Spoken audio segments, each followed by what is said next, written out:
കർത്താവ് നിങ്ങളോടുകൂടെയും അങ്ങേ ആത്മാവോടും കൂടെ. മത്തായിയുടെ വിശുദ്ധ സുവിശേഷത്തിൽ നിന്നുള്ള വായന.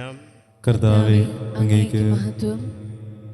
അക്കാലത്ത് സ്നാപകയോഹന്നാന്റെ മരണത്തെപ്പറ്റി കേട്ടപ്പോൾ യേശു അവിടെ നിന്ന് പിൻവാങ്ങി വഞ്ചിയിൽ കയറി തനിച്ച് ഒരു വിജനസ്ഥലത്തേക്ക് പോയി. ഇതറിഞ്ഞ ജനക്കൂട്ടം പട്ടണത്തിൽ നിന്ന് കാൽനടയായി അവനെ പിന്തുടർന്നു. അവൻ കരയ്ക്കിറങ്ങിയപ്പോൾ വലിയൊരു ജനക്കൂട്ടത്തെ കണ്ട് അവരുടെ മേൽ അവന് അനുകമ്പ തോന്നി. അവരുടെ ഇടയിലെ രോഗികളെ അവൻ സുഖപ്പെടുത്തി. സയാജ്ഞമായപ്പോൾ ശിഷ്യന്മാർ അവനെ സമീപിച്ചു പറഞ്ഞു, ഇതൊരു വിജനസ്ഥലമാണ്, നേരം വൈകിയുമിരിക്കുന്നു. ഗ്രാമങ്ങളിൽ പോയി തങ്ങൾക്ക് ഭക്ഷണം വാങ്ങുവാൻ ഈ ജനക്കൂട്ടത്തെ പറഞ്ഞയക്കുക. എന്നാൽ യേശു പറഞ്ഞു, അവർ പോകേണ്ടതില്ല, നിങ്ങൾ തന്നെ അവർക്ക് ഭക്ഷണം കൊടുക്കുവിൻ. അവർ പറഞ്ഞു, 5 അപ്പവും 2 മാംസവും മാത്രമേ ഇവിടെ ഞങ്ങളുടെ പക്കലുള്ളൂ. അവൻ പറഞ്ഞു, അതെൻ്റെ അടുത്ത് കൊണ്ടുവരിക. അവൻ ജനക്കൂട്ടത്തോട് പുൽത്തകിടിയിൽ ഇരിക്കുവാൻ കൽപ്പിച്ചതിന് ശേഷം ആ 5 അപ്പവും 2 മത്സ്യവും എടുത്ത് സ്വർഗത്തിലേക്ക് നോക്കി ആശീർവദിച്ച് അപ്പം മുറിച്ച് ശിഷ്യന്മാരെ ഏൽപ്പിച്ചു. അവർ അത് ജനങ്ങൾക്ക് വിളമ്പി. അവരെല്ലാവരും ഭക്ഷിച്ച് തൃപ്തരായി. ബാക്കി വന്ന കഷ്ണങ്ങൾ 12 കുട്ട നിറയെ അവർ ശേഖരിച്ചു. ഭക്ഷിച്ചവർ സ്ത്രീകളും കുട്ടികളും ഒഴികെ 5000-ഓളം പുരുഷന്മാരായിരുന്നു. കർത്താവിൻ്റെ സുവിശേഷം. ക്രിസ്തുവേ, അങ്ങേക്ക് സ്തുതി. മിശിഹായിൽ സ്നേഹിക്കപ്പെട്ടവരെ, തിരുസഭ മാതാവ് ഇന്ന് വിശുദ്ധ ജോൺ മരിയ വിയാനിയുടെ തിരുനാൾ ആഘോഷിക്കുന്നു. എല്ലാ അൾത്താരയെ ചുംബിച്ച് കർത്താവിനെ കരങ്ങളിലേന്തി വാഴ്ത്തി വിഭജിച്ച് വിശുദ്ധ കുർബാനയായി സഭയ്ക്ക് നൽകുന്ന എല്ലാ വൈദികരെയും ഓർമ്മിച്ച് അവർക്ക് വേണ്ടി പ്രത്യേകം പ്രാർത്ഥിക്കേണ്ട ഒരു ദിവസം. നമ്മുടെ ആത്മീയ ജീവിതത്തിനു വേണ്ടി ആത്മീയ ശുശ്രൂഷകൾ നമ്മുടെ ജനനം മുതൽ ഇന്ന് വരെ നമ്മുടെ ജീവിതത്തിൻ്റെ ഭാഗമായ ഒരുപാട് വിശുദ്ധരായ വൈദികരുണ്ട്.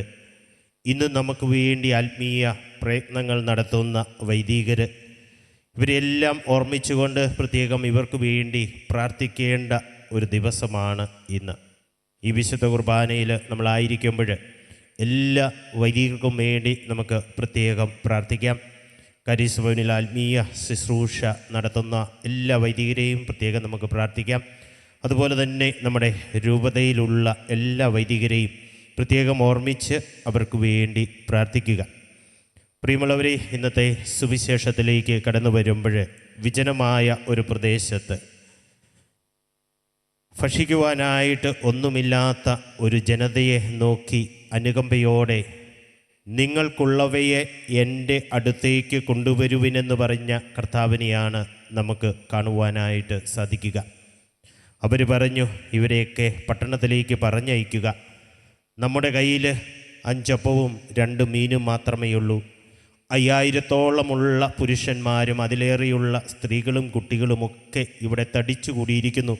ഇവർക്ക് ഭക്ഷിക്കുവാനായിട്ട് നമ്മൾ എന്ത് കൊടുക്കും?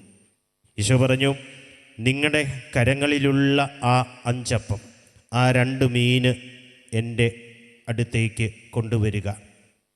നിസ്വാർത്ഥതയോടെ ഒന്നും മാറ്റിവയ്ക്കാതെ മറിച്ചു വയ്ക്കാതെ അവരുടെ കരങ്ങളിലുള്ള എല്ലാം 5 അപ്പവും 2 മീനും അവർ ഈശോയുടെ മുമ്പിലേക്ക് കൊണ്ടുവന്നപ്പോൾ സുവിശേഷം പറയുന്ന ഒരു കാര്യമുണ്ട്.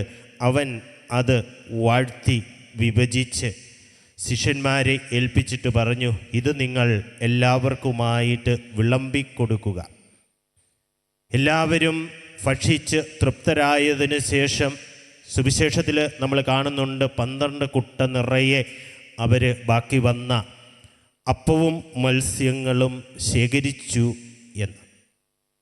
ഇന്ന് നമ്മൾ ജോൺ മരിയ വിയാനിയുടെ തിരുനാൾ ആഘോഷിക്കുമ്പോൾ ആഴ്സ് എന്ന ഒരു പട്ടണത്തിലേക്ക് ഈ വിശുദ്ധൻ കടന്നു വന്നപ്പോൾ വലിയൊരു ആത്മീയമായ ദാഹം അല്ലെങ്കിൽ ക്ഷാമം നേരിട്ട ഒരു ജനതയുടെ മുമ്പിലേക്കാണ് വിശുദ്ധൻ കടന്നു വരുന്നത്. പുണ്യവാളൻ്റെ കരങ്ങളിൽ ഭൗതികമായ അറിവിൻ്റെ നിറകുടങ്ങളൊന്നും ഇല്ലായിരുന്നുവെങ്കിലും വിശുദ്ധൻ എത്രമാത്രം ആത്മീയമായ വിശുദ്ധിക്ക് വേണ്ടി ആത്മീയമായ ക്ഷാമം നേരിട്ട ഈ ജനതയെ കണ്ടപ്പോൾ വിശുദ്ധ കുർബാനയുടെ മുമ്പിൽ മണിക്കൂറുകൾ ചെലവഴിച്ചുകൊണ്ട് അവൻ തൻ്റെ ശരീരവും മനസ്സും ആത്മാവും എല്ലാം കർത്താവിലേക്ക് ഉയർത്തിക്കൊണ്ട് പ്രാർത്ഥിച്ചു. വിശുദ്ധൻ ചെയ്തത് എന്താണെന്ന് ചോദിച്ചാൽ അവൻ്റെ കരങ്ങളിലുള്ള പഞ്ചേന്ദ്രിയങ്ങളായ 5 അപ്പവും 2 ഇന്നർ സെൻസസ് അല്ലെങ്കിൽ ആന്തരിക ഇന്ദ്രിയങ്ങളായ 2 മീനും കർത്താവിൻ്റെ കരങ്ങളിൽ സമർപ്പിച്ചിട്ട് വിശുദ്ധൻ ഇപ്രകാരം പ്രാർത്ഥിച്ചു: കർത്താവേ, എൻ്റെ ശരീരവും മനസ്സും ആത്മാവുമാകുന്ന ഈ ജീവിതം നിൻ്റെ കരങ്ങളിലേക്ക് ഞാൻ ചേർത്ത് വെച്ച് പ്രാർത്ഥിക്കുകയാണ്. വലിയ ആത്മീയ ക്ഷാമം നേടുന്ന ഒരു ജനതയുടെ മുമ്പിൽ ഞാൻ നിൽക്കുമ്പോൾ നീ എന്നെ ആശീർവദിച്ച് വിഭജിച്ച് ഇവർക്ക് വേണ്ടി വിളമ്പണമേ എന്ന്. പിന്നീട് വിശുദ്ധൻ്റെ ജീവിതത്തിൽ സംഭവിച്ചത് വലിയ ഒരു അത്ഭുതം തന്നെയായിരുന്നു. ആത്മീയ ക്ഷാമം നേരിട്ട അവരെല്ലാം വിശുദ്ധിയിലേക്ക് പടിപടിയായി പിടിച്ചുയർത്തപ്പെടുന്നൊരനുഭവം, വിശുദ്ധൻ്റെ സാമീപ്യത്തിനായി കൊതിക്കുന്ന അനേകായിരം വ്യക്തികൾ വിശുദ്ധൻ്റെ മുമ്പിൽ ഒന്ന് കുമ്പസാരിക്കുവാനായിട്ട് നീണ്ട നിര തന്നെയുണ്ടായിരുന്നു.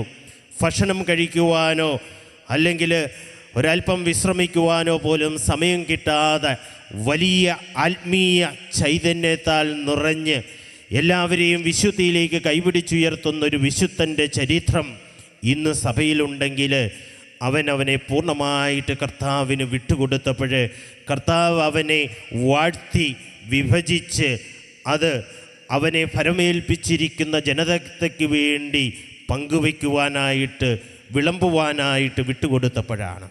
പ്രിയമുള്ളവരെ, ഇന്നത്തെ സുവിശേഷത്തെ പറ്റി നമ്മൾ ധ്യാനിക്കുമ്പോൾ ഒരൊറ്റ കാര്യം വലിയ ആത്മീയമായ ചൈതന്യത്തോടെ നമ്മൾ ഹൃദയത്തോട് ചേർത്ത് വെച്ച് പ്രാർത്ഥിക്കേണ്ടതായിട്ടുണ്ട്. നമ്മളെ ഫലമേൽപ്പിച്ചിരിക്കുന്ന ഒരു കുടുംബം, ഒരു ജീവിത പങ്കാളി, സഹോദരന്മാർ, കുഞ്ഞുങ്ങൾ, മാതാപിതാക്കൾ, നമ്മൾ ജീവിക്കുന്നതായൊരു സമൂഹമൊക്കെ വലിയൊരു ആത്മീയ ക്ഷാമം നേരിടുന്നൊരു കാലഘട്ടത്തിലാണ് നമ്മൾ ജീവിക്കുന്നതെങ്കിൽ നമ്മൾ കർത്താവിൻ്റെ മുമ്പിൽ ഇരുന്നിട്ട് നമ്മുടെ ജീവിതത്തെ ദൈവം നമുക്ക് നൽകിയിരിക്കുന്ന എല്ലാ അനുഗ്രഹങ്ങളോടും കൂടി സമർപ്പിച്ച് പ്രാർത്ഥിക്കേണ്ടതായിട്ടുണ്ട്. കർത്താവേ, എൻ്റെ കുടുംബത്തെ നവീകരിക്കുവാൻ, എൻ്റെ ജീവിത പങ്കാളിയെ വിശുദ്ധീകരിക്കുവാൻ നീ എന്നെ വാഴ്ത്തി വിഭജിച്ച് ഇവർക്ക് വേണ്ടി പങ്കുവയ്ക്കുവാനുള്ള ആ വലിയ കൃപാവരത്തിൻ്റെ അവസ്ഥയിലേക്ക് എന്നെ ഉയർത്തണമേ എന്ന് ഇന്ന് നമുക്ക് പ്രത്യേകം പ്രാർത്ഥിക്കാം. ദൈവം നമ്മെ അനുഗ്രഹിക്കട്ടെ. പിതാവിൻ്റെയും പുത്രൻ്റെയും പരിശുദ്ധാത്മാവിൻ്റെയും നാമത്തിൽ ആമേൻ.